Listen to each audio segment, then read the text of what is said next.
Price Lord. IPC Shalom ഫാമിലിയുടെ face to ഫേസിൻ്റെ ഒരു പുതിയ എപ്പിസോഡിലേക്ക് എല്ലാ മാന്യ പ്രേക്ഷകർക്കും സ്വാഗതം. ഇന്ന് നമ്മുടെ കൂടെ കേരളത്തിലെ പത്തനാപുരത്തിൽ നിന്നും വരുന്ന പാസ്റ്റർ എബി എബ്രഹാമാണ് നമ്മളോട് കൂടെ ഇരിക്കുന്നത്. He's A well known preacher and teacher in and out of Kerala. വചനത്തെ സ്നേഹിക്കുകയും പഠിക്കുകയും പഠിപ്പിക്കുകയും ചെയ്യുന്ന ഒരു ദേവദാസനാണ്. ആൻഡ് കുറച്ച് ദിവസങ്ങളായി ഞങ്ങളുടെ IPC ഷാലോം ഫാമിലിയിൽ ഞങ്ങൾക്ക് ബൈബിൾ സ്റ്റഡി, സഭ എന്താണെന്നും സഭയുടെ ഭാവി പ്രത്യാശ എന്താണെന്ന് ഞങ്ങളെ ആഴമായി പഠിപ്പിക്കുവാൻ, ദേവദാസനിൽ കൂടെ പഠിക്കുവാൻ ഞങ്ങൾക്ക് ദൈവം ഒരു അവസരം ഒരുക്കി തന്നു. ഇന്ന് ഈ ദിവസം ഞങ്ങൾ ഇരിക്കുന്നത് ചില ചിന്തകൾ, യുവജനങ്ങളെക്കുറിച്ച് ചില ചിന്തകൾ മുന്നോട്ട് വെക്കുവാനും അതിനെക്കുറിച്ച് പാസ്റ്ററിൻ്റെ അഭിപ്രായങ്ങൾ, പാസ്റ്റർ ഒത്തിരി യൂത്ത്സിൻ്റെ ഇടയ്ക്ക് പ്രീച്ചിങ്ങും ടീച്ചിങ്ങും ഒക്കെ ചെയ്യുന്നതാണ്, ഒത്തിരി യൂത്ത്സുമായിട്ട് ഇൻറ്ററാക്ട് ചെയ്യുന്നതാണ്. അപ്പോൾ ആ ജ്ഞാനം വെച്ച് ചില ചിന്തകളെക്കുറിച്ച് പാസ്റ്ററിൻ്റെ അഭിപ്രായവും ജ്ഞാനവും അറിയുവാൻ വേണ്ടിയാണ് നമ്മളിവിടെ കൂടിയിരിക്കുന്നത്. Thank you so much pastor for joining us and thank you for sparing your valuable time. ഇന്ന് നമ്മൾ ചില ചോദ്യങ്ങൾ, ഞാൻ എൻ്റെ ആസ് എ യൂത്ത് മൈസെൽഫ് ഞാൻ ചില ചിന്തകൾ പാസ്റ്ററിനോട് ചോദിച്ച് മനസ്സിലാക്കുവാൻ ആഗ്രഹിക്കുന്നു. ആദ്യമായി ഞാൻ ചോദിക്കുവാൻ ആഗ്രഹിക്കുന്നത്, ഇന്നത്തെ ഈ ആധുനിക ലോകത്തിൽ ജീവിക്കുവാൻ, ഒരു വിശുദ്ധ ജീവിതം ജീവിക്കുവാനുള്ള ഉപദേശങ്ങൾ അല്ലെങ്കിൽ സജഷൻസ്, ടീച്ചിങ്സ് എന്തുമായിരിക്കും പാസ്റ്ററിൻ്റെ നോളജിൽ തരാൻ പറ്റുന്നത്? ബിക്കോസ് ഇന്ന് നമ്മൾ ജീവിക്കുന്ന ഈ ലോകം, today's world is filled with so many influences, objects, people, inspirations everywhere. Any second of the day I can turn away from the path of God and turn to something else. तो ഇത്രയും ഇൻഫ്ലുവൻസസും നോയ്സും അത്രയും നോളജും, like a bombardment of knowledge and influences around us, അങ്ങനെ ഒരു ലോകത്തിൽ നമ്മൾ ജീവിക്കുമ്പോൾ ഒരു യൗവനക്കാരന് എങ്ങനെ ഒരു ക്രിസ്തീയ ജീവിതം നയിക്കുവാൻ പറ്റും എന്നുള്ള ചെറിയ പോയിന്റേഴ്സ്, എന്തെങ്കിലും ഒരു സജഷൻസ്, അഡ്വൈസ് എന്ത് തരാൻ പറ്റും? Praise the Lord. ജിപ്സ വളരെ കാലിക പ്രസക്തമായൊരു ചോദ്യമാണ് ജിപ്സ ചോദിച്ചിട്ടുള്ളത്. ലോകത്തെമ്പാടുമുള്ള യുവജനങ്ങൾ അറിഞ്ഞിരിക്കേണ്ട അതിപ്രധാനമായൊരു ചോദ്യം. ജിപ്സായിക്ക് ഞാൻ പ്രത്യേക അഭിനന്ദനം നൽകുകയാണ്. പ്രത്യേകിച്ച് ഇങ്ങനൊരു ടോക്കുമായിട്ട് ബറോഡ ശാലേം ചർച്ചിലായിരിക്കാൻ കഴിയുന്നതിൽ സന്തോഷം. ഇത് സംവിധാനം ചെയ്യുന്ന പാസ്റ്റർ ജോയ് പ്രകാശ് അവറുകൾ, മറ്റ് ടീം അംഗങ്ങൾ, പ്രത്യേകിച്ച് ഇതിൻ്റെ ആങ്കറായിരിക്കുന്ന ജിപ്സ, വളരെ സന്തോഷം. ജിപ്സയുടെ ചോദ്യത്തിന് അല്പം വിശാലമായിരിക്കുന്ന ഉത്തരം പറയേണ്ടതായിട്ടുണ്ട്. ഈ കാലഘട്ടത്തെക്കുറിച്ച് ജിപ്സ വളരെ വാചാലമായിട്ട് സംസാരിക്കുകയുണ്ടായി. ഗലാത്യ ലേഖനം 1-ാം അധ്യായം അതിൻ്റെ 3-ാം വാക്യം, ഇത് ദുഷ്ടലോകമാണ് എന്ന് നാം വായിക്കുന്നുണ്ട്. അപ്പോസ്തലപ്രവൃത്തി 2-ാം അധ്യായം 40-ാം വാക്യത്തിൽ ഇത് വക്രതയുടെ തലമുറയാണ്. പുതിയ നിയമത്തിലെ 2 വാക്യങ്ങളാണ് ഞാൻ തന്നത്. പഴയ നിയമത്തിലും ഇതേ ചിന്ത നമുക്ക് കാണാൻ കഴിയുന്നുണ്ട്. ന്യായാധിപന്മാരുടെ പുസ്തകം 2-ാം അധ്യായം 10-ാം വാക്യത്തിൽ പറയുന്നത്, ദൈവത്തെ അറിയാത്ത വേറൊരു തലമുറ, പിതാക്കന്മാരെ നടത്തിയ വഴികളറിയാത്ത തലമുറ എന്ന് കാണാനായിട്ട് കഴിയുന്നുണ്ട്. യോബിൻ്റെ പുസ്തകം വേദപുസ്തകത്തിൽ പുരാതനത്വം അവകാശപ്പെടാവുന്നൊരു പുസ്തകമല്ലേ? അതിലെ 5-ാം അധ്യായം 4-ാം വാക്യത്തിൽ പറയുന്നത് രക്ഷകനോടകന്ന തലമുറ, രക്ഷ ഇല്ലാത്ത തലമുറ. അപ്പം ഇങ്ങനെയുള്ളൊരു തലമുറ എങ്ങനെയാണ് ഒരു വിശുദ്ധ ജീവിതം നയിക്കുക എന്നുള്ളതാണ് ജിപ്സയുടെ ചോദ്യം. ആ ചോദ്യത്തിന് നാം മറുപടി അന്വേഷിക്കുമ്പോൾ എനിക്ക് പറയാനായിട്ടുള്ളത്, ഭോഗാലസ്യ ജീവിതം, അനാത്മികതയുടെ ജീവിതം, അധാർമികതയുടെ ജീവിതം, അസാൻമാർഗികതയുടെ ജീവിതം, ഇത് നയിക്കുന്ന യുവജനങ്ങളെ നമുക്ക് ചുറ്റുമുള്ളതല്ല. എല്ലാവരുമാണെന്ന് ഞാൻ പറയുന്നില്ല. മാതാപിതാക്കളുടെ ആത്മീകതയുടെ ചൊൽപ്പടിയിൽ തന്നെ നിന്നുകൊണ്ട് അവരുടെ വിശ്വാസത്തിനും അവരുടെ ശുശ്രൂഷയ്ക്കും ആക്ഷേപം വരാത്ത വിധം തങ്ങളെ തന്നെ സൂക്ഷിച്ച് നിലകൊള്ളുന്ന ഒത്തിരി പെൺകുഞ്ഞുങ്ങളും ആൺകുഞ്ഞുങ്ങളുമുണ്ട്. ഞാനൊരു ഗ്രാൻഡ് സല്യൂട്ട്, ഒരു ബിഗ് സല്യൂട്ട് അവർക്ക് നൽകുകയാണ്. പക്ഷേ എല്ലാവർക്കും പ്രസിദ്ധമായ കുടുംബത്തിലെ ശുശ്രൂഷകരുടെ, സഭയുടെ ഔദ്യോഗിക സ്ഥാനം വഹിക്കുന്നവരുടെയൊക്കെ പലരുടെയും തലമുറ അന്യാധീനപ്പെട്ടു പോകുന്ന ഒരു കാലഘട്ടത്തിലാണ് നാം ജീവിക്കുക. ശമൂവേൽ കേട്ട ഒരു വാചകമുണ്ട്, നിൻ്റെ മക്കൾ നിൻ്റെ വഴിയിൽ അല്ല, അതുകൊണ്ട് ഞങ്ങൾക്ക് വേറെ രാജാവിനെ വാഴിച്ചു തരണം. അപ്പം അതേ സംഭവത്തിൻ്റെ, അതേ ദുരന്തത്തിൻ്റെ തനിയാവർത്തനത്തിൻ്റെ ഒരു കാലത്തിൽ നാം ജീവിക്കുമ്പോൾ ജിപ്സയുടെ ചോദ്യത്തിന് എനിക്ക് യുവജനങ്ങളെ ബോധിപ്പിക്കുവാനായിട്ടുള്ള ഒന്നാമത്തെ കാര്യം, എല്ലാ യുവജനങ്ങളും ലോകം കണ്ട ഏറ്റവും അനുഗ്രഹീതനായ യുവനായകൻ യേശുവിനെ നോക്കണം. വെറുതെ നോക്കിയാൽ പോരാ, ശ്രദ്ധിച്ച് നോക്കണം. ഒരു കുറ്റവും ആർക്കും ചൂണ്ടിക്കാട്ടാനില്ലാത്ത വിധം നമ്മുടെ മുമ്പിൽ ഉദാത്തവും ഉന്നതവും ഉത്കൃഷ്ടവുമായ ജീവിതം നയിച്ച ക്രിസ്തുവിനെ നോക്കണം. ക്രിസ്തുവിനെ അറിയണം, ക്രിസ്തുവിനെ അനുകരിക്കണം, ക്രിസ്തുവിനെ അനുസരിക്കണം, ക്രിസ്തുവിനെ പോലെ ആകണം. ഈ തത്വങ്ങൾ നമ്മൾ പാലിച്ചാൽ ഈ പറയപ്പെട്ടതായിരിക്കുന്ന എല്ലാവിധമായ അധപ്പതനങ്ങളിൽ നിന്നും നമുക്ക് ദൈവപ്രസാദ യോഗ്യമായൊരു ജീവിതം നയിപ്പാനായിട്ട് കഴിയും. നിങ്ങളെ അനാത്മികതയിലേക്ക് നയിക്കുന്ന ഒത്തിരി അനുകൂല സാഹചര്യങ്ങൾ ഉണ്ടാകാം. പക്ഷേ ക്രിസ്തു എന്ന റോൾ മോഡലിൽ നിന്ന് മാറിപ്പോകരുത്. എല്ലാ യുവജനങ്ങളുടെയും ഹൃത്തടത്തിൽ ആഴത്തിൽ പതിയേണ്ട ഒരു വാക്യം ഞാൻ പറയാം. യോഹന്നാന്റെ സുവിശേഷം 8:46, ചാപ്റ്റർ 8 വേഴ്സ് 46. നിങ്ങളിൽ ആർക്കെന്നെ പാപത്തെക്കുറിച്ച് ബോധം വരുത്താമെന്ന സമൂഹത്തോട് ചലഞ്ച് ചെയ്ത ഒരേ ഒരു യുവാവ് യേശു മാത്രമാണ്. അടുത്ത ഒരാൾ താങ്കളാകണം എന്ന നിഷ്ഠയോടെ ജാഗ്രതയോടെ ജീവിക്കാൻ നിങ്ങൾക്ക് കഴിഞ്ഞാൽ, നമ്മളീ കേട്ട ചോദ്യം പോലെ അനാത്മികതയുടെ വഴിത്താരയിൽ നിന്ന് ദൈവാത്മ നിയോഗത്താലുള്ളൊരു ജീവിതം നയിപ്പാൻ കഴിയും. മദ്യം, വിവിധ തരത്തിലുള്ള ലഹരി പദാർത്ഥങ്ങൾ, പൈങ്കിളി സാഹിത്യങ്ങൾ, സോഷ്യൽ മീഡിയയുടെ വിവിധ തരത്തിലുള്ള ചവിട്ടിയാൽ തെന്നി വീഴാൻ സാധ്യതയുള്ള ഒട്ടനവധി പായൽ പിടിച്ച ഒത്തിരി അനുഭവങ്ങൾ, അധാർമികതകളൊക്കെ അവിശ്വസ്തതകളുമൊക്കെയായി വല്ലാതെയായി പോകുന്ന അവസ്ഥയിൽ നിന്ന് ക്രിസ്തുവെന്ന റോൾ മോഡലിനെ നോക്കിയാൽ രക്ഷപ്പെടാൻ കഴിയും. അതുപോലൊരു വിശുദ്ധ ജീവിതം. ഇവനിൽ ഞാൻ പ്രസാദിച്ചിരിക്കുന്നു എന്ന സ്വർഗത്തിലെ അത്യുന്നതനായ ദൈവം, മഹോന്നതനായ ദൈവം, മഹത്വ സിംഹാസനസ്ഥനായ ദൈവം തൻ്റെ പുത്രനെ നോക്കി പറഞ്ഞു. അടുത്ത് പറയാൻ ആഗ്രഹിക്കുന്നത്, മോളെ താങ്കളെ നോക്കിയാണ്. അതിന് ക്രിസ്തു താങ്കളുടെ റോൾ മോഡലാകണം. അങ്ങനെയാണെങ്കിൽ വിജയിക്കും താങ്കൾ. അതിന് ദൈവം സഹായിക്കട്ടെ.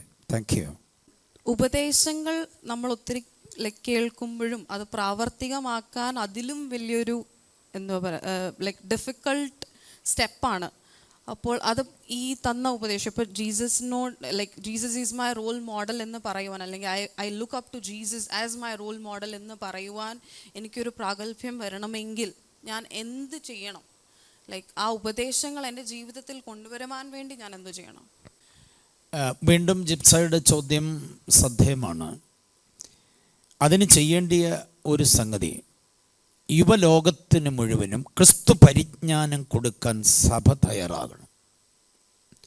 സൺഡേ സ്കൂൾ പാഠ്യപദ്ധതി മുതൽ സഭയുടെ സകല നടപടികളിലും ക്രിസ്തു എന്ന ആളത്വത്തിൻ്റെ ഔന്നത്യത്തെ വെളിപ്പെടുത്താൻ കഴിയണം. സങ്കീർത്തനം വായിച്ച ദാവീദിനെയും ഗോലിയാത്തിനെയും കുറിച്ച് മാത്രം പറഞ്ഞ പോരാ. സങ്കീർത്തനത്തിൽ എന്നെക്കുറിച്ച് എഴുതിയിരിക്കുന്നു എന്ന് പ്രസ്താവിച്ച ക്രിസ്തുവിനെ സങ്കീർത്തനത്തിലൂടെ വെളിപ്പെടുത്താം. പ്രസംഗങ്ങളിൽ ക്രിസ്തു വെളിപ്പെടണം.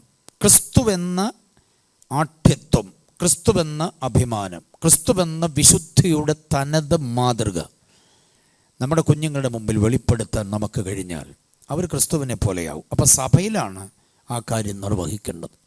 സഭയുടെ ഉത്തരവാദിത്വപ്പെട്ടവരാണ് ക്രിസ്തുവിനെ പ്രൊജക്റ്റ് ചെയ്യേണ്ടത്. മോളെ, ഒരു കാര്യം ഞാൻ തുറന്നു പറയാം. ഞാൻ പ്രസംഗ വേദിയിൽ ദൈവം ഉപയോഗിക്കുന്ന ഒരാളായതുകൊണ്ട് നമ്മൾ കേൾക്കുന്ന 10 പ്രസംഗങ്ങളിൽ ഒരു 6 പ്രസംഗങ്ങളിലും ക്രിസ്തു ഇല്ല. ക്രിസ്തു ഇല്ലാത്ത പ്രസംഗങ്ങൾ. ഈ ശാസ്ത്ര സാങ്കേതിക മികവുകളുടെ തികവുകളെക്കുറിച്ച് വാദോരാതെ 2-2.5 മണിക്കൂർ പറയുന്നവരുണ്ട്. ഗോല്യാത്തിൻ്റെ കയ്യിലെ കുന്തം, ശിംശോൻ്റെ കയ്യിലെ പച്ചത്താടിയല്ല്, ദാവീദിൻ്റെ കയ്യിലെ കവിണ്, ഏലിയാവിൻ്റെ കയ്യിലെ വാള്, ഇതൊക്കെ നന്നായി അവതരിപ്പിച്ചിട്ട് ആ വാള് ദൈവം നിൻ്റെ കയ്യിലേക്ക് തരാൻ പോവുകയാണെന്നൊക്കെ പറഞ്ഞ് ചെറുപ്പക്കാരെ ഉദ്ദീപിപ്പിക്കുന്ന പ്രസംഗങ്ങൾ ഒത്തിരിയുണ്ട്. പിന്നെ പല പ്രസംഗങ്ങളും അനുഗ്രഹത്തിൻ്റെ തോതുകൾ. അപ്പം ഇതിനകത്ത് ക്രിസ്തു മാത്രം ഇല്ലാതെ വരുമ്പോഴാണ് ക്രിസ്തുരാഹിത്യത്തിലേക്ക് തലമുറ പോകുന്നത്. സുവിശേഷ ഗ്രന്ഥങ്ങൾ വെളിപ്പെടുത്തുന്ന ക്രിസ്തുവിനെ, അപ്പോസ്തോലിക ഭാഷ്യമുള്ള ലേഖനങ്ങളിലെ ക്രിസ്തുവിൻ്റെ മനുഷ്യത്വത്തിൻ്റെ തിളക്കം, ദൈവത്വത്തിൻ്റെ മഹത്വം, ഇതെല്ലാം നമുക്ക് എല്ലാ മീറ്റിങ്ങുകളിലും പകരാൻ പറ്റിയാൽ ആ ക്രിസ്തുവിലേക്ക് ജനം അടുത്തോളും. ആ ക്രിസ്തുവിനെ പോലെയാകാൻ, to be more like Jesus. നമ്മുടെ മലയാള തനിമയിൽ, മലയാളക്കരയിൽ മുഴുവനും പാടുന്നൊരു പാട്ടുണ്ട്, യേശുവെ പോലെ ആകുവാൻ, യേശുവിൻ വാക്ക് കേൾക്കുവാൻ. അപ്പം നമ്മുടെ വേദികളിൽ നിന്ന് ക്രിസ്തുവിനെ മാത്രം നമ്മൾ പ്രഘോഷിച്ചാൽ, ആ യേശുവെ പോലെ ആകണം എനിക്ക്, എങ്കിലേ ദൈവപ്രസാദം കിട്ടുകയുള്ളൂ എന്നൊരു ബോധ്യം നമ്മുടെ കുഞ്ഞുങ്ങളുടെ ഉള്ളിൽ ഉണ്ടാകും. കാരണം തലമുറയിൽ അനുകരണ ഭ്രമം വളരെയാണ്. അപ്പം യേശുവെന്ന ഉദാത്തമായ വ്യക്തിത്വത്തെ നമ്മൾ അവതരിപ്പിച്ചാൽ അതുപോലെ അനുകരിക്കാൻ അവർ തയ്യാറാകും. പൗലോസ് പറയുന്നുണ്ട്, ക്രിസ്തുവിനെ മാത്രം അറിയുന്നവനായി നിങ്ങളുടെ ഇടയിൽ ഇരിക്കണമെന്ന് ആഗ്രഹിക്കുന്നു. അപ്പോൾ ശുശ്രൂഷകരുടെ കയ്യിലാണ് അതിന് ഏറ്റവും വലിയ ഉത്തരവാദിത്വം. ക്രിസ്തുവിനെ അവർക്ക് പ്രസൻറ്റ് ചെയ്യുക, ക്രിസ്തുവിനെ പോലെ അവരായിത്തീരും, അത് ഏറ്റവും പ്രധാനമായ എന്നാണ് എനിക്ക് പറയാനുള്ളത്. And like you rightly said, ഇപ്പോഴത്തെ ജനറേഷൻ ഇസ് ആഫ്റ്റർ ഇമിറ്റേഷൻ. എന്ത് നല്ലതെന്ന് തോന്നിയാലും, എന്ത് ഇൻട്രസ്റ്റിംഗ് എന്ന് തോന്നിയാലും നമ്മൾ അത് ഇമിറ്റേറ്റ് ചെയ്യുന്ന ഒരു ജനറേഷനാണ്. So I hope that we find Jesus, we find that true God in Jesus and we start looking up to him as a role model. ഇനി എനിക്ക് അടുത്തതായി ചോദിക്കാനുള്ളത്, ഇപ്പോൾ ഒത്തിരി യൂത്ത്സ്, ഇപ്പോൾ പുതിയ തലമുറ വന്ന് കയറി വരുമ്പോൾ നമ്മുടെ സഭകളിൽ ഒത്തിരി അവരുടേതായ ഒത്തിരി ചിന്തകളും, അല്ല ഇങ്ങനെ ആയിരിക്കണം, അല്ല അതങ്ങനല്ല ഇങ്ങനെ ആയിരിക്കണം നമ്മൾ ചെയ്യുന്നത്, അത് പഴയ ചിന്തയാണ്, ഇങ്ങനെ അല്ലെന്നൊക്കെ പല ഡിഫറൻസ് ഓഫ് ഒപ്പീനിയൻസ് വരാറുണ്ട്. സോ ഇപ്പോഴത്തെ കാലത്ത്, ഇപ്പോഴത്തെ തലമുറയ്ക്ക് സഭയുടെ നടപടിക്രമങ്ങളിൽ are they satisfied in that? ആ ട്രഡീഷൻസ് ഓഫ് ഇപ്പം കൊച്ചു കൊച്ചു കാര്യങ്ങൾ മുതൽ, എന്ന് വെച്ചാൽ ഒരു ചെറിയ ഏരിയ പ്രയറോ കോട്ടേജ് മീറ്റിംഗ് മുതൽ വലിയ വലിയ കാര്യങ്ങൾ, സഭ എങ്ങനെയാണ് ചെയ്യേണ്ടത്, അല്ലെങ്കിൽ ജനറൽ ബോഡി മീറ്റിംഗ്, വലിയ വലിയ ഡിസിഷൻസ് ചർച്ചിനെ കുറിച്ച് എടുക്കുന്നത് വരെ, from small to the big things, are they happy and satisfied with how the church is proceeding? Jipsa വർത്തമാനകാല സഭയെ വളരെ കൂലങ്കക്ഷമായിട്ട് അപഗ്രഥിക്കുന്നയാളെന്ന് എനിക്ക് മനസ്സിലായി. ജിപ്സിക്ക് തോന്നുന്നുണ്ട് യുവജനങ്ങൾ സഭയിൽ അവഗണിക്കപ്പെടുന്നത് പോലെ, അല്ലേ? ചില പ്രധാന കാര്യപരിപാടികളിൽ യുവജനങ്ങളെ പരിഗണിക്കുന്നില്ലെന്നൊരു തോന്നലുണ്ടാവും. പിന്നെ സഭയുടെ കാര്യപരിപാടികളിൽ യുവജനങ്ങൾക്ക് എല്ലാവർക്കും പങ്കാളിത്തം ഉണ്ടാകുന്നുണ്ടോ എന്നൊക്കെയുള്ള ചോദ്യം പ്രസക്തമാണ്. നമ്മുടെ യോഗ നടപടികളുടെ ഒരു എഴുതി വെച്ച ഒരു പ്രോഗ്രാം ഷീറ്റ് ഇല്ലെങ്കിലും എഴുതാതെ തന്നെ നടന്നു വരുന്ന ഒരു പ്രോഗ്രാമുണ്ട്. അപ്പം അതിൽ പലപ്പോഴും യുവജനങ്ങൾക്ക് പങ്കാളിത്തം ഇല്ല. പാസ്റ്റർ പ്രാർത്ഥിച്ച് തുടങ്ങുന്നു, അത് കഴിയുമ്പോൾ 2 സ്തോത്രഗീതങ്ങൾ പാടുന്നു. നമുക്ക് പാടാമെന്ന് പാസ്റ്റർ പറയുമ്പോൾ അവിടെ ഇരുന്ന് ആരെങ്കിലുമാണ് പാടുക. അത് കഴിഞ്ഞിട്ട് ആ പാട്ട് 1-ാം റൗണ്ടോ 2-ാം റൗണ്ടോ ഒക്കെ ആകുമ്പോൾ ഒരു ആത്മാവിൻ്റെ ഒരു ഇടപാടുണ്ടാകുന്നു. അത് കഴിയുമ്പം ആരാധനയുടെ അനുഗ്രഹത്തിന് വേണ്ടി ആത്മാവ് ഉത്തേജിപ്പിക്കുന്ന 1, 2, 3 പേര് ശബ്ദമുയർത്തി ചുരുക്കം വാചകങ്ങൾ പ്രാർത്ഥിക്കാം. അതൊരു സ്ഥിരം വാചകമാണ്, എല്ലാവരും പറയുന്നു. ആ പ്രാർത്ഥനയിൽ സ്ഥിരം പ്രാർത്ഥിക്കുന്ന 1-2 പേരുണ്ടാകും, അവരാ പ്രാർത്ഥിക്കുക. അവിടെ യുവജനങ്ങൾക്ക് പ്രാധാന്യമൊന്നുമില്ല, അവർ പ്രാർത്ഥിക്കുന്നില്ല. ഇനിയും അത് കഴിഞ്ഞാൽ പിന്നീട് പാസ്റ്ററുടെ സങ്കീർത്തന വായനയാണ്. പാസ്റ്റർ തന്നെ സങ്കീർത്തനം വായിക്കുന്നു, അദ്ദേഹം പ്രബോധിപ്പിക്കുന്നു. അപ്പോൾ ഈ ഉള്ള ഒരു പ്രോഗ്രാം, ഇത് അവസാനം ആശീർവാദം പറയുന്നത് വരെ യുവജനങ്ങൾക്ക് വലിയ പങ്കാളിത്തമില്ല. സാക്ഷ്യം പറയാൻ ആരെങ്കിലും ഉണ്ടെങ്കിൽ പറയുന്നു എന്നുള്ളതിൽ കവി. സത്യത്തിൽ ഈ പ്രോഗ്രാമിന് നമ്മൾ അല്പം കൂടെ ചേഞ്ച് ഉണ്ടാക്കണം. ഞാൻ ഈ ശുശ്രൂഷകരെ വിമർശിക്കുന്നു എന്ന് ചിന്തിക്കരുത്. ഈ അനുഗ്രഹീതമായ പാട്ടുകൾ പാടുമ്പം പാടാൻ കഴിയുന്ന കുഞ്ഞുങ്ങളെ മുൻപോട്ട് വരുത്തി, വലിയ കൊയറൊന്നും അല്ലെങ്കിൽ പോലും അവർ മുമ്പോട്ട് വന്ന് നിന്ന് അവരുടെ മാതാപിതാക്കളെയും അവരുടെ അങ്കിളിനെയും ആൻറ്റിയെയും ഒക്കെ നോക്കിക്കൊണ്ട്, പപ്പയും മമ്മിയും ഒക്കെ നോക്കിക്കൊണ്ട് അവർ കൈയടിച്ച് പാടട്ടെ. വാദ്യോപകരണങ്ങൾ വായിക്കാൻ പറ്റുന്നവർ അത് അവർ ചെയ്യട്ടെ. ആ കുഞ്ഞുങ്ങളെ നിരത്തി നിർത്തിയിട്ട് അവരെ കൊണ്ട് ശുശ്രൂഷ ചെയ്യിക്കാൻ പറ്റിയാൽ അവരെയും കൂടെ സഭയുടെ പ്രോഗ്രാമിൽ നമ്മൾ എന്ത് ചെയ്യുന്നു, ഉൾപ്പെടുത്തും. മാത്രമല്ല, നമ്മുടെ കുഞ്ഞുങ്ങൾ ആരെങ്കിലും യുവാക്കന്മാർ ഇപ്പം യുവജന പ്രോഗ്രാമിലൊക്കെ മുൻപിൽ നിൽക്കുന്ന അതിലൊരു കുഞ്ഞിനെ കൊണ്ടൊരു സങ്കീർത്തനം വായിപ്പിച്ചാൽ എന്നാ കുഴപ്പം? ഇപ്പം നമ്മുടെ മോൻ മുൻപോട്ട് വരുന്നു, ഇന്ന സങ്കീർത്തനം വായിക്കുന്നു, ഗാനപ്രതിഗാനമായി അല്ലെങ്കിൽ അല്ലാതെ വായിക്കുന്നു. വായിച്ചു കഴിഞ്ഞിട്ട് ആ കുഞ്ഞ് തിരിച്ചു പോട്ടെ, അതിൻ്റെ പ്രബോധനം പാസ് കൊടുത്തോളൂ. അപ്പോൾ വായിപ്പിക്കുന്നത് ആ മോനെ കൊണ്ടാണെങ്കിൽ അത് നല്ല കാര്യമാണ്. അതുപോലെ ആഴ്ചയിൽ ഒരിക്കൽ ഓരോരുത്തർക്ക് ഇങ്ങനെ മാറി മാറി അല്പവചനം സംസാരിക്കാനുള്ള അവസരങ്ങളൊക്കെ കൊടുക്കുക. അങ്ങനെയൊക്കെ ചെയ്താൽ യുവജനങ്ങളെ പരമാവധി ഇതിനകത്ത് ഉൾപ്പെടുത്തിക്കൊണ്ട് നമ്മൾ പ്രോഗ്രാം ചെയ്താൽ അവർക്ക് ഇൻട്രസ്റ്റ് ആവും. അങ്ങനൊരു പ്രോഗ്രാം നേരത്തെ തന്നെ അവർക്ക് കൊടുക്കണം, പ്രിപ്പയർ ചെയ്യാനുള്ള സമയമൊക്കെ. ഞാൻ എൻ്റെ ചർച്ചിൽ അങ്ങനെ ചെയ്യാറുണ്ട്, അതുകൊണ്ടാണ് ഞാനത് പറയുക. അതുകൊണ്ട് അവർക്ക് വലിയ കാര്യമാണ്. അതുപോലെ തന്നെ സാക്ഷ്യം പറയുക. സാധാരണ പണ്ട് പുരാതന കാലം മുതൽ നമ്മൾ തുടങ്ങിയത് അവരവരിയ്ക്കുന്നിടത്ത് എഴുന്നേറ്റ് നിന്ന് സാക്ഷ്യം പറയുക. പക്ഷേ കുഞ്ഞുങ്ങൾ മുൻപോട്ട് വരട്ടെ, ഓഡിയൻസിനെ ഫേസ് ചെയ്തുകൊണ്ട് അവർ സാക്ഷ്യം പറയട്ടെ. ആ സാക്ഷ്യത്തിനകത്ത് അവർക്ക് കർത്താവിൽ നിന്ന് അനുഭവിക്കാൻ പറ്റിയ ചില ഹൈലൈറ്റ്സ് അവർ പറയട്ടെ. സാധാരണ സാക്ഷി നമ്മൾ കേട്ട് പരിചയമുള്ള കഴിഞ്ഞ ആഴ്ച മുതൽ ഈ ആഴ്ച വരെ ദൈവം എന്നെ കാത്തു സൂക്ഷിച്ചു, എത്രയോ ബാല്യവാന്മാർ മാതാപിതാക്കന്മാർ മരണം വഴിയായിപ്പോയി, ഞാൻ ഈ വഴിയായി വന്നു, ദേഹത്തേക്ക് സമ്പൂർണ്ണമായി താഴ്ത്തിയേൽപ്പിച്ചിരുന്നു കൊള്ളുന്നു. ഇതെല്ലാവരും പറയുന്ന കാര്യമാണ്. അതിൽ നിന്ന് വ്യത്യസ്തമായ ഒരു വാചക ശൈലി അവർക്കുണ്ടാകണം. അവർ കഴിഞ്ഞ ഒരാഴ്ച അനുഭവിച്ച എന്തെങ്കിലും ഒരു അനുഭവമൊക്കെ, സാക്ഷ്യത്തിൻ്റെ സമയമുള്ള സഭയെക്കുറിച്ചാണ് ഞാൻ പറയുക. അങ്ങനെ ഉണ്ടെങ്കിൽ അവർ മുൻപോട്ട് വന്നിട്ട് ജനത്തോട് അത് പറയാൻ കഴിയണം. ഇത് നമ്മുടെ യോഗങ്ങളിലൊക്കെ തുടർമാനമായി കേൾക്കുന്നൊരു സംഗതി. സമയമില്ല. എന്തിയ സമയം? ആരാധനയ്ക്ക് നമുക്ക് ഞായറാഴ്ച സമയമില്ലെങ്കിൽ, വെള്ളിയാഴ്ച ഉപവാസ പ്രാർത്ഥനയ്ക്ക് സമയമില്ലെങ്കിൽ പിന്നെ നമുക്ക് എപ്പോഴാണ് സമയം? ഏത് മീറ്റിംഗ് എടുത്ത് നോക്കിയോ? മോളെ ശ്രദ്ധിച്ചിട്ടുണ്ടോ? ജിപ്സ ശ്രദ്ധിച്ചിട്ടുണ്ടോ? സമയമില്ല. സമയം ഉണ്ടാക്കിയേ പറ്റുള്ളൂ. ഇല്ലെങ്കിൽ തലമുറ നമ്മുടെ കയ്യിൽ നിന്ന് ഊർന്നു പോകും. പെരുന്നാളിന് പോയിട്ട് തിരിച്ചു വന്ന യോസഫിൻ്റെയും മറിയയുടെയും കൈവിരലിൽ നിന്ന് ഊർന്നു പോയൊരു 12-കാരന് ഓർമ്മയില്ലേ? അതുപോലെ പോകും 12-കാരനും 24-കാരനും 28-കാരിയൊക്കെ.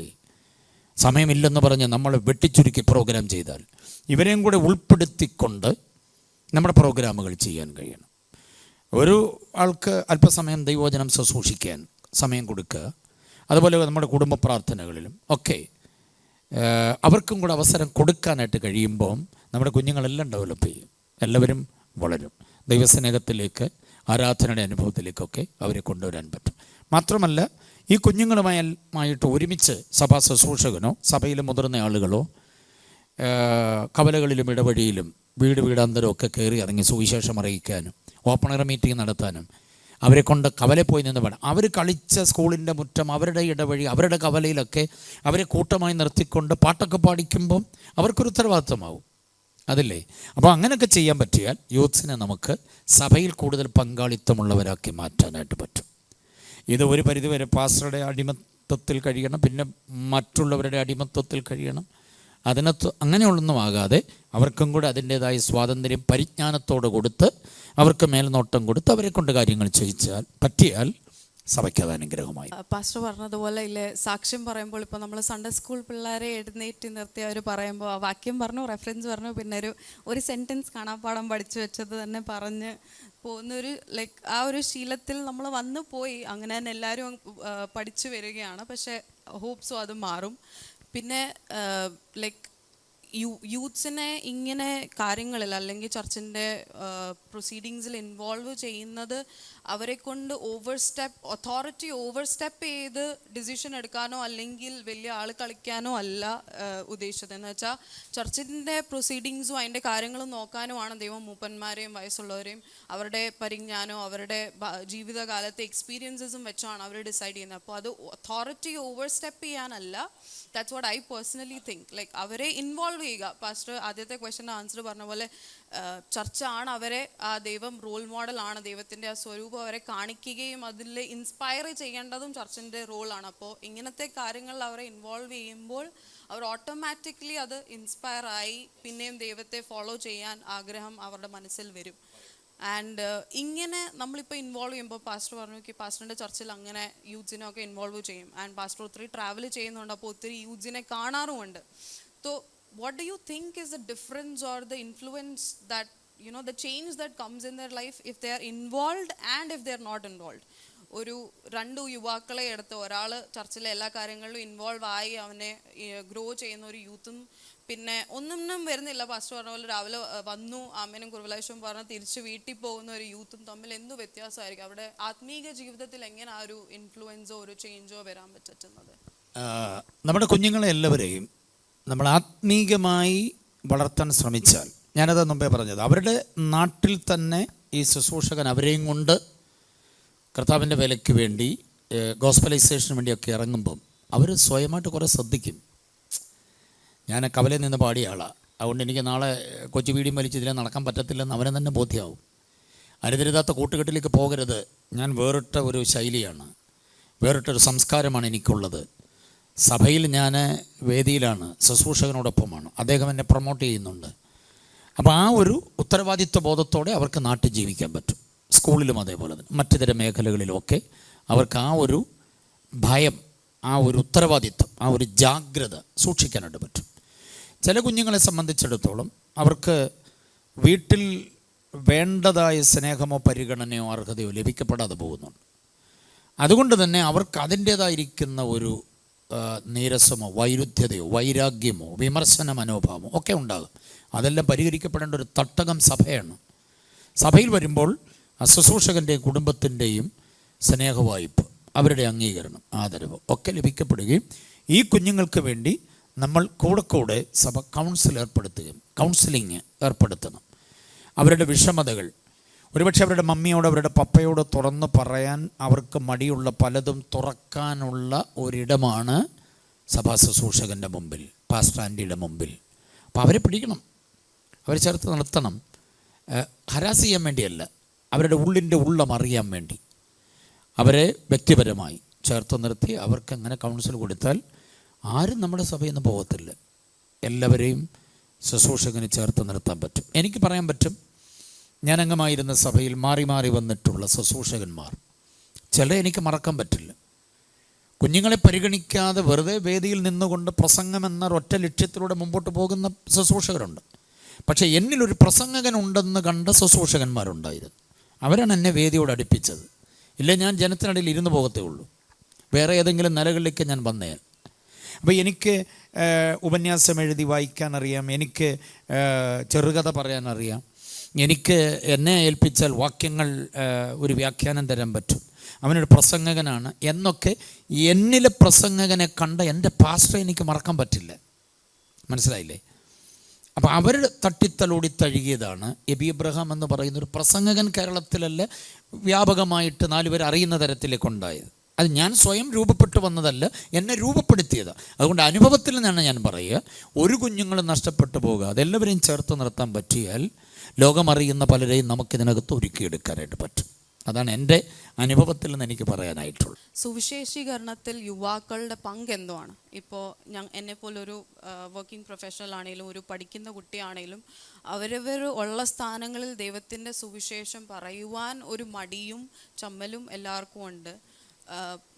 എന്ന് വെച്ചാൽ ആദ്യകാല സഭകളിലാണെങ്കിൽ ലൈക്ക് ഒത്തിരി അവർക്ക് സുവിശേഷം പറയുവാനും കവലകളിൽ പ്രസംഗിക്കുവാനും എന്താ പോസ്റ്റേഴ്സൊക്കെ കൊടുക്കുവാനും ഡിസ്ട്രിബ്യൂട്ട് ചെയ്യാനും പാംഫ്ലെറ്റ്സ് ഒക്കെ കൊടുക്കുവാനും ഒരു ഉന്മേഷവും ഒക്കെ ഉണ്ടായിരുന്നു. ഇപ്പോഴത്തെ ജനറേഷനിൽ അതൊരു പേടിയും ചമ്മലും ഉണ്ട്. തന്നെയല്ല, the way the world is changing. എന്തെങ്കിലും പറഞ്ഞു കഴിഞ്ഞാൽ അതൊരു വലിയ ഡയർ കോൺസിക്വൻസസിൽ എത്തുമെന്നുള്ളൊരു പേടിയും കൊണ്ടുണ്ട് എല്ലാവരുടെയും മനസ്സിൽ. അപ്പോൾ അങ്ങനെ ഒരു സാഹചര്യത്തിൽ സുവിശേഷീകരണത്തിൽ ഞങ്ങൾ എങ്ങനെ പങ്കെടുക്കാൻ പറ്റും ആൻഡ് ഞങ്ങളുടെ പങ്ക് എന്താണ് എന്ന്? സുവിശേഷീകരണം എന്ന് പറയും, സുവിശേഷം എന്ന് പറയുന്നത് ക്രിസ്തുവാണ്. വാട്ട് ഈസ് ഗോസ്പൽ എന്നൊരു ചോദ്യം ചോദിച്ചാൽ ക്രൈസ്റ്റ് ഈസ് ഗോസ്പൽ. അപ്പോൾ അടുത്തൊരു ചോദ്യം ഉണ്ടാവും, വാട്ട് ഈസ് ഗോസ്പലൈസേഷൻ? അതിന് നമുക്ക് കൊടുക്കാൻ പറ്റുന്ന ഉത്തമമായൊരു നിർവചനം, simply sharing Christ with the power of the Holy Spirit and living result to God. വളരെ ലളിതമായി ക്രിസ്തുവിനെ അവതരിപ്പിക്കുക, എന്നിട്ട് അതിൻ്റെ റിസൾട്ട് കോൺസിക്വൻസ് എന്താണെന്ന് വന്നാലും, തല്ല് കിട്ടിയോ കർത്താവിനെ വിട്ടുകൊടുത്തേക്കണം, 2 ആത്മാക്കളെ കിട്ടിയോ അതും കർത്താവിനാണ്, മഹത്വം മാനമൊന്നും നമുക്കല്ല, കർത്താവിന് മഹത്വം കൊടുക്കേണ്ടതിന് ക്രിസ്തുവിനെ അവതരിപ്പിക്കുക. Simply sharing Christ with the power of the Holy Spirit. ഇപ്പോൾ പത്രോസ് പറയുന്നുണ്ട്, ഞാൻ അവനെ അറിയുന്നില്ലെന്നൊക്കെ പറയുന്നുണ്ട്. പക്ഷേ അതേ പത്രോസ് ആത്മശക്തി പ്രാപിച്ചു കഴിഞ്ഞപ്പോൾ നിങ്ങൾ ക്രൂശിച്ച നസറേനായ യേശുവിനെ എൻ്റെ ദൈവം ഏൽപ്പിച്ചു. അങ്ങനെ വരുമ്പോൾ നമ്മൾ തിരിച്ചറിയേണ്ട ഒരു കാര്യം, ക്രിസ്തുവിനെ വേറൊരാൾക്ക് സമ്മാനിക്കണമെന്ന ഉത്തരവാദിത്വം നമ്മുടെ കുഞ്ഞുങ്ങളുടെ ഉള്ളിൽ കൊടുക്കാൻ പറ്റണം. ആ ഒരു നിർബന്ധം. അതിനുവേണ്ടി മുൻപോട്ട് മരിക്കേണ്ട വന്നാലും ക്രിസ്തുവിന് വേണ്ടി അവർ ചാവേറാകാനുള്ള ഒരു എന്തൂസിയാസം, അതിനുള്ള ഒരു ശക്തമായ സമർപ്പണവും അതിൻ്റെ സാമർഥ്യവും നമ്മൾ യുവജനങ്ങളിലേക്ക് പകർന്നു കൊടുക്കണം. അത് നമ്മൾ ചെയ്യുന്നില്ല. സത്യത്തിൽ അത് നമ്മൾ ചെയ്യുന്നില്ല എന്നുള്ളതൊരു വലിയ പോരായ്മയാണ്. അപ്പം അതിനുള്ള ട്രെയിനിങ് ആണ് സഭയിൽ വേണ്ടത്. ഇവരെ ബൈബിൾ സ്കൂളിൽ എല്ലാവരും നമുക്ക് വിടാൻ പറ്റത്തില്ല, എല്ലാവരും ഒന്നും ഉപദേശമാകുന്നില്ല. പക്ഷേ അവർ നല്ലൊരു ജോലി കിട്ടിപ്പോയാൽ പോലും ആ ജോലിക്കിടയിലും കർത്താവിൻ്റെ വേല ചെയ്യണം എന്നുണ്ടെങ്കിൽ, ഞാൻ അറിഞ്ഞ ഈ സത്യം വേറൊരാളോട് പറയണമെന്നോ അവർ അതിനുവേണ്ടി നമ്മൾ വെൽ ട്രെയിൻഡ് ആക്കുക എന്നുള്ളതാണ്. സഭയിൽ അങ്ങനെയുള്ള ഒരു സ്കൂൾ ഓഫ് ഇവാഞ്ചലിസം സഭ തന്നെ ക്രമീകരിക്കും. നമുക്കിപ്പോൾ ഉപവാസ പ്രാർത്ഥന,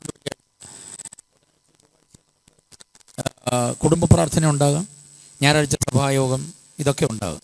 പക്ഷേ ഒരു സ്കൂൾ ഓഫ് ഇവാഞ്ചലിസം, കുഞ്ഞുങ്ങൾ സുവിശേഷം അറിയിക്കേണ്ടതിന് വേണ്ടി അവർ വെൽ ട്രെയിൻഡ് ആകേണ്ടതിന് വേണ്ടി ഒരു പ്രോഗ്രാം ആവിഷ്കരിക്കണം.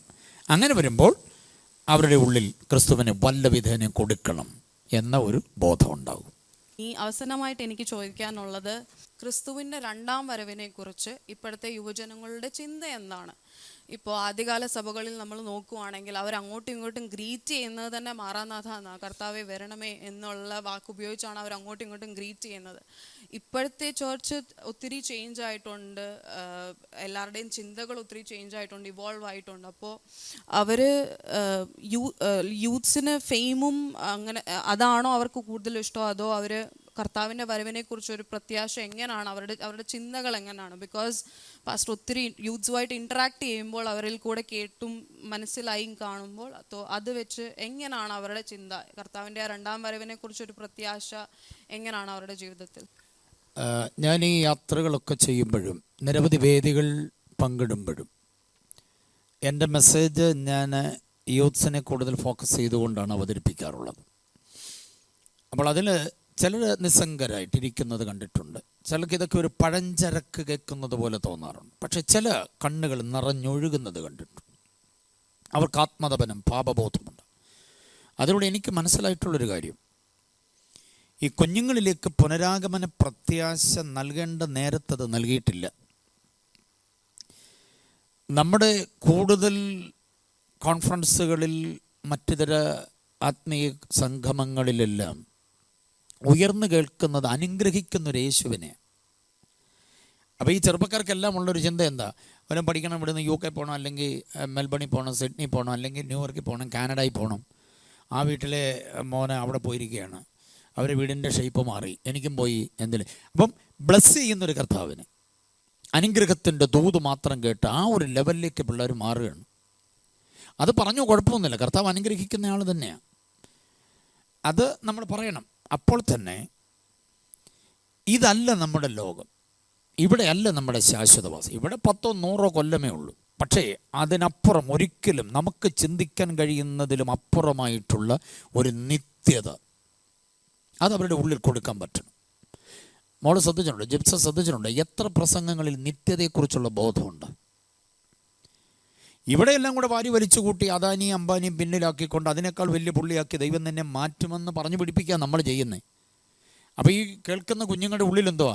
എനിക്കതുപോലെ ആകണം, എനിക്കതുപോലെ നേടണം എന്നതാണ് അവരുടെ ഉള്ളിൽ. പക്ഷേ ഇതെല്ലാം താൽക്കാലികമാണ്. കാണാത്ത ഒന്നുണ്ട്, നമ്മളിവിടെ കണ്ടതെല്ലാം താൽക്കാലികമാണ്, കാണാത്തതാണ് നിത്യം. ആ നിത്യതയിലേക്ക് തലമുറയെ കൊണ്ടെത്തിക്കാൻ നമുക്ക് പറ്റിയാൽ ഫസ്റ്റ് പ്രയോറിറ്റി അവർ പുനരാഗമനത്തിന് കൊടുക്കും. കർത്താവ് എപ്പോൾ വന്നാലും എനിക്ക് പോകണം എന്നുള്ള ബോധ്യത്തിലേക്ക് അവർ വരും. അതല്ലെങ്കിൽ ഈ മൊബൈൽ ഫോണിൻ്റെ ഡിസ്പ്ലേയിൽ തോണ്ടി അതിലൂടെ എന്തെങ്കിലുമൊക്കെ നന്മകൾ, എന്തെങ്കിലുമൊക്കെ സാമ്പത്തിക ഇടപാടുകളൊക്കെ നേടിക്കൊണ്ട് ഇവിടെ ഇരിക്കണം എന്ന് മാത്രമായിരിക്കും അവർ. ശരീരം ഉതിർത്തുവിടുന്ന പാപരാഗങ്ങളുടെ വിചാരധാരകളുടെ മുമ്പിൽ ആത്മീയത അവർ പണയപ്പെട്ടു പോയിട്ട് കർത്താവിൻ്റെ വരവിങ്കിലുള്ള എടുക്കപ്പെടലിൻ്റെ യോഗ്യത അവർക്ക് നഷ്ടപ്പെടും. അത് വരാതിരിക്കാൻ നമ്മുടെ കുഞ്ഞുങ്ങളോട് നമ്മൾ പറയേണ്ട കാര്യം, നിൻ്റെ ശരീരം, know you not that you are the temple of God, നിൻ്റെ ശരീരം വിശുദ്ധമായി കാക്കണം. വിശുദ്ധമായി കാത്തെങ്കിൽ മാത്രമേ പുനരാഗമനത്തിൽ എടുത്തുകൊള്ളപ്പെടൂ, ഇല്ലെങ്കിൽ കൈവിടപ്പെടും. അപ്പോൾ പഴയ പിതാക്കന്മാർ പ്രസംഗിച്ചിരുന്ന ആ വിഷയത്തിൽ പുനരാഗമനത്തിൽ എടുത്തുകൊള്ളപ്പെടുന്നവൻ്റെ ഭാഗ്യാവസ്ഥയും കൈവിടപ്പെടുന്നവൻ്റെ ദയനീയമായ ഒരിക്കലും പരിഹാരമില്ലാത്ത വിധം അന്യപ്പെട്ടു പോകുന്ന അവസ്ഥയും താരതമ്യം ചെയ്ത് കൊടുക്കുമ്പം നമ്മുടെ കുഞ്ഞുങ്ങൾ ഇതിലേക്ക് വരും. വേറൊരു കാര്യം കൂടെ തുറന്നു പറയാം, ജിപ്സ അത് ചോദിച്ചതുകൊണ്ട്. ഇവിടുത്തെ നമ്മുടെ നിർമ്മാണ പ്രക്രിയകളും സാമ്പത്തികമായിരിക്കുന്ന പുരോഗമന ഇടപാടുകളൊക്കെ കണ്ടാൽ കർത്താവ് ഈ ഇടയ്ക്ക് എങ്ങനെ വരുമെന്ന് തോന്നുമോ? കർത്താവ് ഒരു 1000 കൊല്ലത്തേക്ക് വരുത്തില്ലെന്നുള്ള ചിന്തയിലാണ് നമ്മളിവിടെ പല പരിപാടികൾ ആസൂത്രണം ചെയ്യുക. ഇത് കുഞ്ഞുങ്ങൾ കണ്ടല്ലേ ഇരിക്കുക. അതുകൊണ്ട് നമ്മൾ നിസ്സംഗരാകണമെന്നോ ദാരിദ്ര്യത്തിലേക്ക് പോകണമെന്നല്ല ഞാൻ പറയുക. പരിജ്ഞാനം, ആത്മിക പരിജ്ഞാനം, സ്പിരിച്വൽ നോളജ് പ്രാപിച്ചുകൊണ്ട്, ഇത് സെക്കൻഡറിയാണ്. ഫസ്റ്റ് തിങ് നിത്യതയാണെന്നുള്ള ദർശനം അവരുടെ ഉള്ളിൽ കൊടുത്താൽ അവരങ്ങനെ വരും. പക്ഷേ മോൾ ചോദിച്ചതുപോലെ തന്നെ 10 യുവാക്കളെ നമ്മളെടുത്താൽ അതിൽ 7 പേർക്കും നിത്യതയുടെ ദർശനം ഇല്ല. അതൊരു വലിയ സങ്കടകരമായ കാര്യം. അത് നമ്മൾ നെഞ്ചിലേക്ക് ഏറ്റുകൊള്ളേണ്ട ഒരു ഭാരമാണ്. അതിനുവേണ്ടി സഭ പ്രാർത്ഥിച്ചാൽ പുനരാഗമന പ്രതീക്ഷയിലേക്ക് കുഞ്ഞുങ്ങളെ കൊണ്ടുവരാൻ പറ്റും. അങ്ങനെയാണ് എൻ്റെ വിശ്വാസം. ഞാൻ അതിനുവേണ്ടി പ്രാർത്ഥിക്കുന്നു. Okay, thank you so much. As A youth എനിക്ക് തോന്നുന്നു എൻ്റെയും റെസ്പോൺസിബിലിറ്റി ആണ് ഞാനും ഇതുപോലത്തെ കാര്യങ്ങളിൽ മുന്നേറുക. ഗോഡ്സ് വിസ്ഡം ആൻഡ് ഗോഡ്സ് നോളജിനെ കുറിച്ച് അറിയുവാൻ വേണ്ടി ഒരു തേഴ്സ്റ്റ് എൻ്റെ ജീവിതത്തിൽ വരണമെന്നൊരു റെസ്പോൺസിബിലിറ്റി എനിക്കുമുണ്ട്. ആൻഡ് എൻ്റെ ജൂനിയേഴ്സ്, എൻ്റെ പിയേഴ്സ്, എൻ്റെ ഇപ്പം ഞങ്ങളുടെ യങ്ങർ സിബ്ലിങ്സോ ഞങ്ങളുടെ ചർച്ചിലുള്ള കുഞ്ഞു പിള്ളേർക്ക് ആ ഒരു എക്സാമ്പിൾ ഞങ്ങളുടെ ജീവിതത്തിൽ കൂടെ കാണിക്കാനും ദൈവം ഒരു കേപ്പബിലിറ്റി ഞങ്ങൾക്ക് തരട്ടെ എന്ന് എനിക്ക് പ്രാർത്ഥിക്കാനുള്ളൂ. And thank you so much for your valuable time. And ഇവിടെ നമുക്ക് എപ്പിസോഡ് എൻഡ് ചെയ്യാം. Thank you so much. Thank you Jipsa. വളരെ പ്രസക്തമായ ചോദ്യങ്ങളായിരുന്നു. നമുക്ക് ഒരുമിച്ച് ഇങ്ങനെ ഒന്ന് കൂടാൻ പറ്റിയത് കർത്താവിൻ്റെ ഹിതം. അത് അനേക യുവതി യുവാക്കന്മാർക്ക്, കുഞ്ഞുങ്ങൾക്ക് ആത്മീയമായി ഉപകാരമാകട്ടെ. അതിനായി നമുക്ക് തുടർന്ന് പ്രാർത്ഥിക്കാം. ഇനിയും ഇങ്ങനെയുള്ള പ്രോഗ്രാമുകൾ ചെയ്യാൻ ജിപ്സയ്ക്ക് ദൈവം അവസരങ്ങളും അതിനുള്ള പരിജ്ഞാനം തരട്ടെ എന്ന് ഞാനും പ്രാർത്ഥിക്കുന്നു. God bless you. ഞങ്ങളെ ശ്രദ്ധിച്ചുകൊണ്ടിരുന്ന നിങ്ങൾക്ക് ഞങ്ങളുടെ പ്രത്യേകമായ വന്ദനം. ജിപ്സയുടെ പ്രോഗ്രാം ഇനിയും ഇതേപോലെ കർത്താവ് അനുവദിച്ചാൽ വരുന്നതാണ്. നിങ്ങൾ അതിനെ വാച്ച് ചെയ്യണമെന്ന കാര്യങ്ങൾ ഓർമ്മപ്പെടുത്തുന്നു. Thank you. Thank you so much. Praise the Lord. Thank you so much for watching IPC Shalom Family's face-to-face episode. If God wills, we wish to release more such episodes, and we truly hope that it will be a blessing to all of you. And thank you so much for listening to us and sparing your valuable time to stay with us till the end. If you have any questions or comments, please comment below or contact us on the contact number given. And may God bless us all, and may we all be seen in the second coming of the Lord. Praise the Lord.